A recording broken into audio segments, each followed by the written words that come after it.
Welcome everyone. This is K.E. Seto Kaiba, and today we have a very nice little chess concept I'd like to show everyone here. And so what I decided for this concept to show is actually an over-the-board game that I played. This was a USCF rated game, regular time control, and this was played several months ago, not quite a year ago, but several months ago. And so the purpose of this video is not to go over the whole game. That's why I'm not actually going to go over the whole thing. For those curious, I did win the game, and it was an interesting game, but there wasn't really too much other than this exact move that I thought was really critical. But it's a really nice concept, and so I thought, well, I'll show it with this game. It's a good example, it's a good teaching moment, and so without waiting too long, let's actually get to it. Now, I could have just started right at the exact position, but I thought, it's only at move 15, and I kind of want to give a little bit of a intro, I guess, to how we got to this position, just so both, everyone watching can understand how both players got to this exact situation here. So in this over the board game, my opponent was rated very similar to I was. I just rounded to the nearest 50 here. I said about 1850 is probably about accurate, but I'm not really too sure because this was a few months ago, and I'm sure I have it written down somewhere, but I don't really want to find the exact digit. It's not that important. So we start with the Caro-Kann opening, which I've been playing, for several months now. They play the exchange variation, get knight f3, knight c6, just pretty normal book moves so far. They play h3 because oftentimes bishop g4 is a very common idea here. Because they take away that square, we go bishop f5, get the bishop outside the pawn chain. Not too much here that's so special, just normal developing moves, trying to get castle for both sides. Looks pretty logical so far, and not too much to remark about yet. Knight f1 is an interesting move. In the game, they were trying to relocate the knight to either e3 or g3. I think in the game they actually chose g3 later on, but that's after our critical position, so we're not actually going to get to that. We have knight e7, bishop g5, knight e4, trying to advance my knight. We now have bishop captures e7, bishop captures e7, trading off a pair of pieces, and very close to the critical moment here. So white plays the knight on knight 3 to d2, and this is the exact position here. And this is an interesting moment because in the game, over the board has something that online doesn't have, and that's you can actually see your opponent's reactions as you play certain moves. And so when I played this, it was one of those moments of like, I knew I played this correctly here. And it's nice to know that the engine actually confirms this is actually best. So just for, the sake of illustrating this here, I'm actually going to resize the screen here just so we can see the computer, just so everyone can see this is exactly best objectively. This isn't just some random opinion I have. So here we look at chess.com's analysis, and for this next move here, the key move, which I played in the game, was knight to d6, and we can see this move is objectively best. Now, granted, we are at a low depth, but this is simply a good move here. And so the whole purpose of this video is how do you explain this thought process where just a few moves ago we had the knight here, we advanced the knight, and then very shortly later, as soon as they threaten our knight, we just retreat back. What's the idea behind moving our knight and then moving it back? And there's been other games where I've played where it literally goes to the same square, and then literally the very next move, the knight retreats back, and that is best.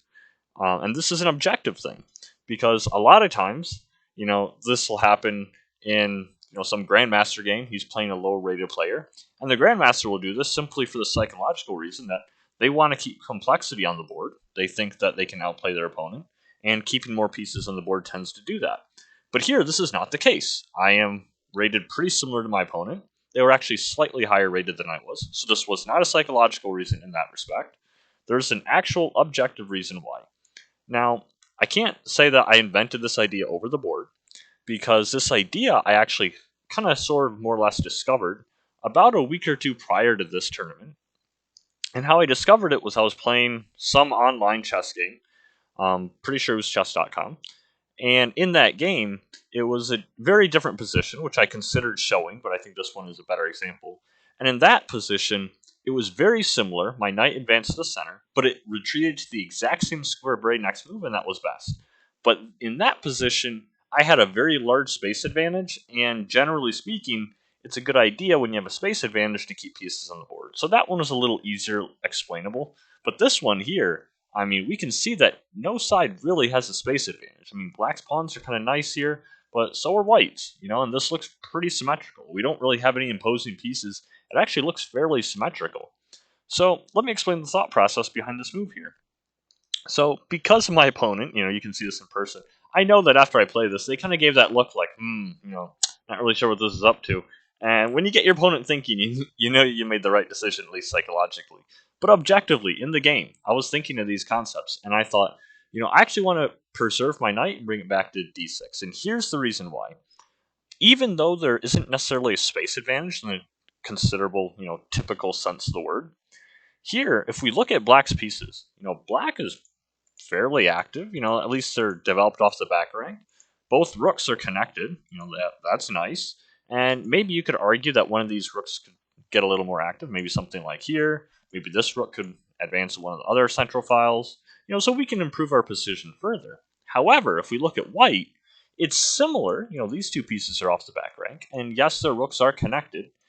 But it's not so clear in white's position. I feel like white looks a bit cramped. Maybe they're not under a complete space disadvantage in the pawn structure perspective, but this knight is not looking so great. And this knight here, it's very clear they just want to trade off my knight. Now, of course, if I take their knight, I'm just helping them get their pieces into the game, because this is a really good knight. They'll recapture with their other knight, and I have no intention of helping my opponent. I also don't really want to leave my knight here, because then if they take and I take back, I'm just simply dropping a pawn. And lastly, I can't really defend the knight too easily, because I could play a move like f5, but that would really weaken my king, and especially the e6 pawn could be a very big problem, because that's, backwards pawn and a file that can very easily be attacked by, say, this rook on e1. And, at the very least, they even have like f3 to kick away my knight. So when you look at all that, you start to think, well, I definitely want to preserve this knight, and I want to keep white, my opponent, at a real space disadvantage. Because even though it doesn't look like a space disadvantage, I think white is a lot more cramped than black is. And if you know how to play the space disadvantage, just like I said, you usually want to trade pieces. And if you are winning in space, you generally want to avoid trading pieces.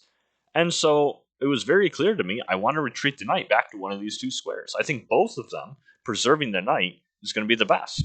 Now, I know a lot of players, and probably what my opponent was hoping for was I'll just take this knight.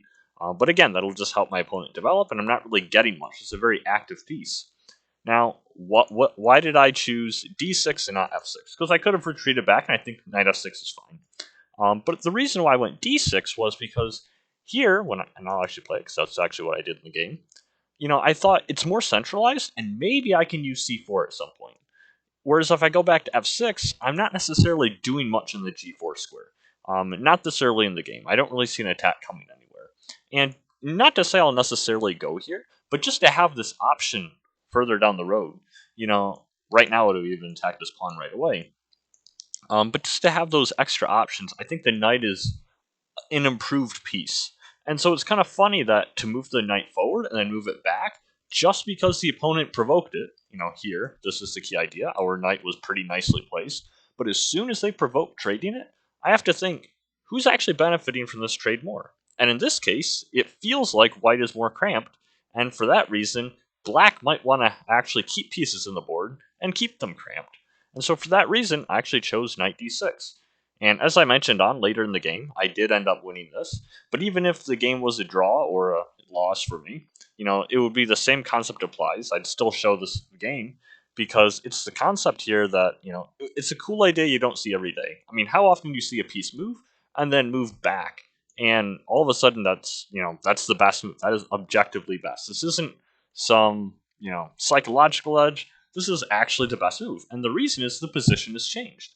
White is now provoking to trade our knight, and that was not the case when we had the knight on e4 when it landed there. And so being able to understand that and preserve the knight, it keeps you more open-minded to the fact that, even just one move, even just when the knight moves here, it's now very different. The position can change dramatically just by one piece, now threatening to trade off one of yours.